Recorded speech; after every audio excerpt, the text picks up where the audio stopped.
Okay, Eb here with Tech Motorsports, and let's go ahead and jump right into where we left off in part one. So this is part two of the E46 rear subframe repair. So by jacking up underneath here, I was able to pull the lip up further, and now this is pretty much even from where it cracked right here. If you remember, this actually was down further, so I was able to get that. There is a little bit of a gap here, but that I will weld that together. And yeah, so we have still this little crack, but all right here, I'm happy, and that's technically where it would have been OEM. So what I'll be doing is once I get everything all squared away, I'll be stitch welding this whole entire lip. I also go the extra mile and I just weld that section in right there. So let's take a look at underneath on what I had to do to kind of get it to form a little bit better. Because remember, I have to go inside the spare tire compartment and see how this section is. So let's take a look at that real quick as well. So what I ended up doing was just concentrating on getting this section up. As you can see now, there is no gap. This crack right here in the spot weld is pretty much right where it would have been OEM, minus the crack, of course. So what I had to end up doing is also going right here because it smoothed it out a little bit. I mean, I guess it removed the curvature a little bit here. So what I had to do is end up taking a flat head hammer and just put it in here and just kind of forming it a little bit more to get that in there. In the interim, also looking at this broken spot weld and this one and trying to get that in there. Now what I end up doing with this bolt here is I pulled this bottom side up towards the stiffer structure on the interior, and if you can see this one here, the weld broke on the inside, on the interior side. So what I pulled that down to pull this back up to try to try to sandwich this back together. This one, you can't see it from the inside. This is actually broken towards the bottom here, and there is no way to go in and try to pull it together. So what I'll be doing is I'll just spot welding that. So that's why I'm trying to concentrate and try to get this whole section up, so it makes it easier to to get this spot welded in place. Now also in the interim, I'm looking at all the cracks that are here just to see by me moving this at all if it affects any of this, and right now this has not moved whatsoever, so I'm liking that right there. So the next step, what I'm going to end up doing is I'm going to go to the other side and I'm going to raise this up, but I'm not going to do anything with it. I'm just trying to get it almost like this is right here with my other jack. And yeah, I want to show you this quick picture of the gap that is from the inside of the car that you can see the daylight from here. So let me show you that. I didn't take a picture of this one here, but I did take a picture of the one on the passenger side, the right side of the vehicle. So here's a quick pic of the crack that's on the inside of the car.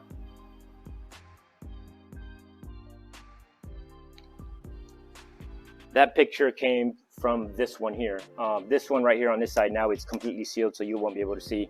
But another thing that I had to do is you can see the screws now from the one from the top and then coming from the bottom as well. What there was a gap here because this spot weld was broken in this one as well. And also there was a bigger gap here, and that's why I was hammering on the bottom side to get this back up so it could be much closer to this ridge here, because this is really thick metal and this is the flimsy metal, so that's why I was trying to get it to form to this one here. So yeah, so that's going to be the next step. I'll end up working on this side just to remove that gap, and then I will look at it all over again and see if there's anything that I need to change before I start spot welding. I'm not going to go and weld everything completely through. I'm just going to spot weld it to keep everything in place to make sure nothing out of the ordinary moves or anything of that sort. So yeah, I will pick it up here in a minute. So I got it all spot welded. I got spot welded here, here, and then added one right here. This is where the crack was.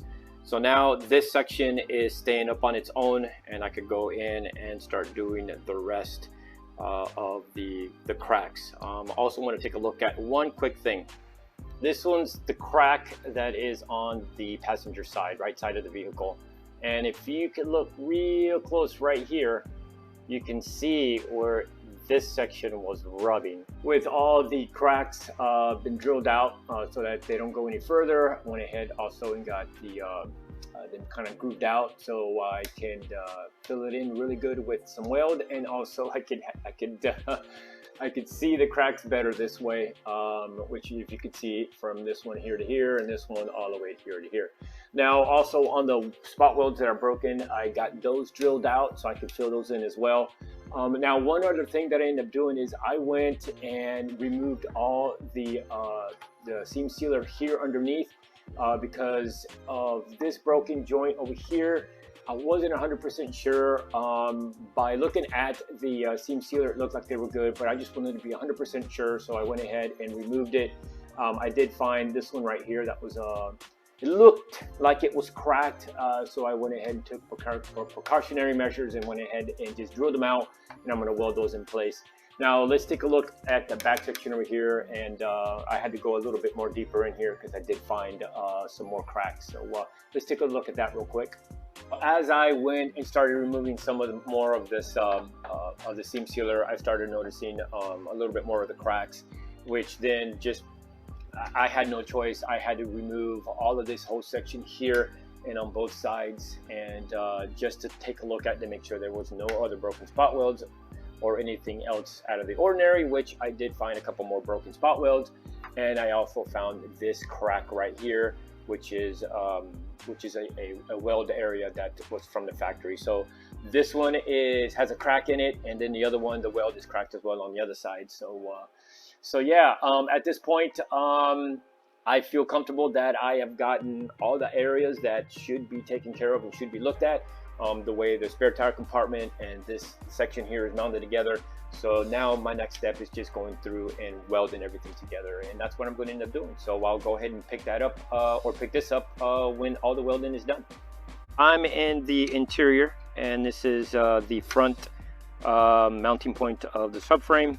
This is the worst one. As you can see, it's got some good cracks. You can see where the crack ends there and ends there where I drilled it out. And the same thing right here. You can see the crack goes all the way up to this way. Then it from the center goes this way. There's a little slot right there, goes all the way back around and goes up to there, and even goes all the way around back over here. And there's also a section here that goes this way as well. That's how bad that section was cracked. And yeah, so what I'm going to end up doing with this one here, I did it this way. I am going to go ahead and grind more away so that I can fill this in.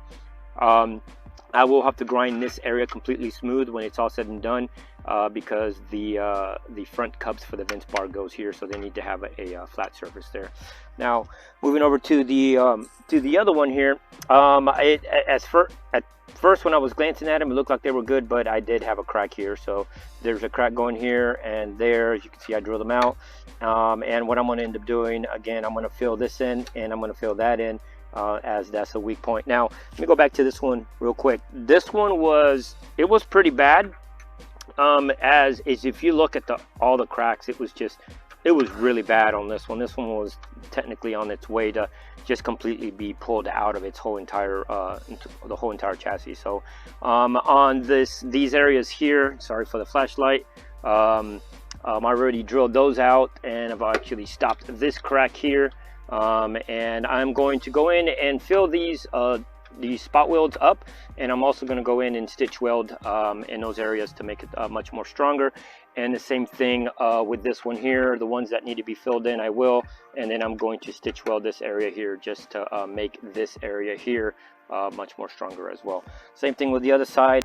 As you can see here, I've already got it drilled out, and there goes the crack, and it goes back this way. So same thing, fill in the spot welds that I drilled out, and then also do some stitch welding. Let's take a look at the back section real quick.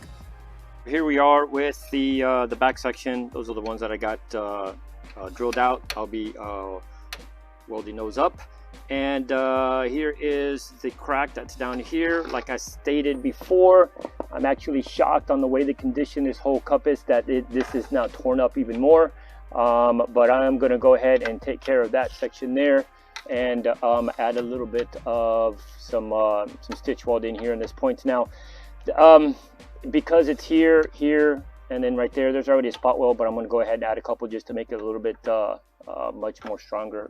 Pretty much that's my whole goal. And the same thing with the other side. The light's a little bit throwing everything off, but there's a couple areas right here that from underneath of the the spare tire compartment, you can see that they were broken, so I went ahead and drilled those out, and I'm going to spot weld those. Now if you take a look at this section here, this has been cut down and hammered down and grinded down, because this is where my vince bar is going to go. So that was the reason why I did that. Now normally you would always also look here to see if there's any cracks. There were no cracks, but I will go in and fill everything that I got here. So again, to make it nice and smooth, have a nice good clean surface for the vince bar to be mounted to. And yeah, I'll just go through and see if I see anything that I need to stitch weld. I'll go ahead and do that while I'm there. Oh, and here's the other spot weld here that was broken. So yeah, so the next step is I'm just going to go through and weld everything together, grind it down, same thing as I did underneath, and I'm going to go ahead and cover it with some etching primer, and at that point start going in and installing the vince bar, getting that part done, and yeah, so stay tuned for more. Here we go, all welded up and grinded down smoothly so that the vince cups here on both sides of these sections here are nice and smooth, and the same thing for that area there, so that way when everything's all said and done, welded and tightened down, it is smooth. That's why all of those welds had to be grinded down, and end up doing it on both sides. And as you can see, like I said earlier, I was just going to go ahead and weld up all the cracks and do some stitch welding done on both sides. This section here, because there is that seat belt that bolts on there, I had to grind that down a little smooth. I didn't want to go too smooth because I wanted to leave as much material as possible, but I also needed to be mindful of the bolt hole there, or the threaded section. So same thing with the other side, stitch welded, and all the spot welds have been plugged up. So yeah, so I've gone ahead and cleaned all this up, and these are for the cups themselves. So at this point, the welding on the cracks for the chassis have been repaired. Let's take a look at the back section real quick. Well, there was a little bit of prep work that I had to do to get to the point, since I'm already here welding. One of the things was I had to end up cutting this section down. If you remember, there was a lip there, because this needs to go into place, which is the section here of the vince bar. That had to have been welded up, smoothed down to make it a nice smooth mating surface for this section of the vince bar. Now the other thing that I have to end up doing is, because I cut this whole section out here, I have to retain this section here and then this section up here to be added back on there. So I'll have to do a lot more prep work to get to that point. But as of right now, all the cracks that I have found have been repaired. So technically now the chassis is back to 100%, and just gotta add the added reinforcement. So yeah, so I will pick this up once everything's all back together, and see you in a bit.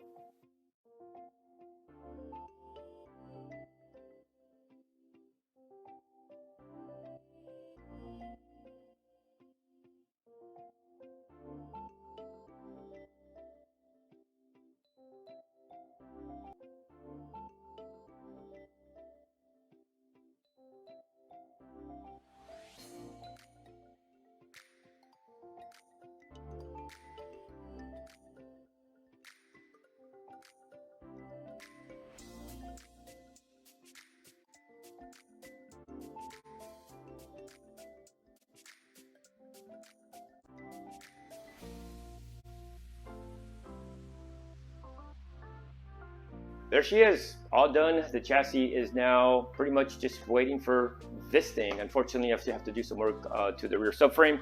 So let's go take a look at the bits and pieces that we got to make this thing just a tad bit better. Here are all the new bits and pieces that are going to be installed on the rear subframe itself. So starting from the right hand side over here, these are the muffler mounts. Two of them were cracked, so we went ahead and replaced all three of them.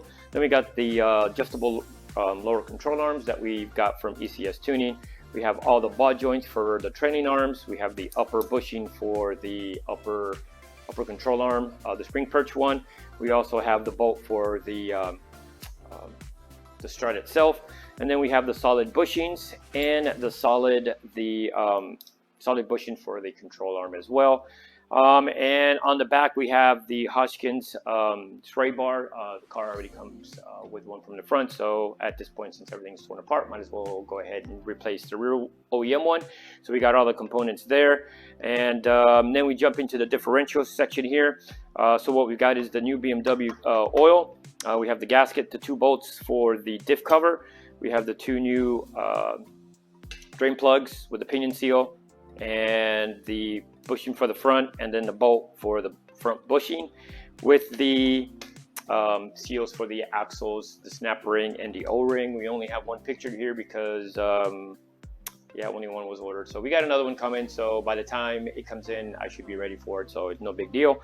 And then of course, what we end up doing is replacing the whole diff cover because we're using all OEM bushings for the diff itself. So back here in the back, what I end up having is the clips for the ABS sensor, those clips there, because some of them do break off and some of them are normally missing.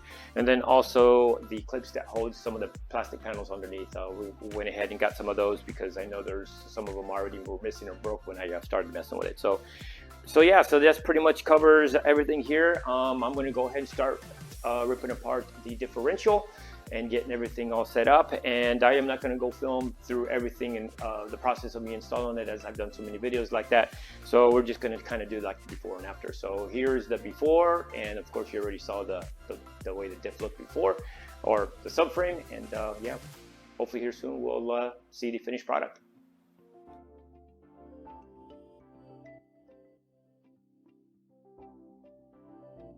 There she is, guys. The car is completed now. The 4-wheel alignment has also been done. Unfortunately, I did not get a chance to do an in clip with the car in it. But yeah, here it is. Like always, guys, help the channel out by doing so. You've got to hit that like, subscribe button. So hope to see you in the next video. But before I do leave, I want to leave you with this quick clip. And this clip was before the car was dropped off. So have a good one.